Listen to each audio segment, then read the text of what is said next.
Meet Turkish Aselsan KGK-82 wing-assisted guidance kit. It converts existing unguided 500-pound Mk-82 general-purpose bombs into long-range, air-to-ground smart weapons.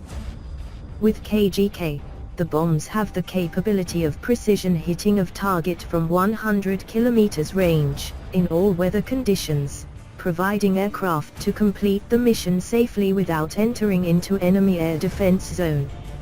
It features extended range with the help of added wings, providing high standoff range to the aircraft from air defense systems, functioning in all environmental conditions day and night, capability to hit the target in high precision with the use of GPS and INS, ability to use military GPS with crypto support for better jam resistance and capability of planning target.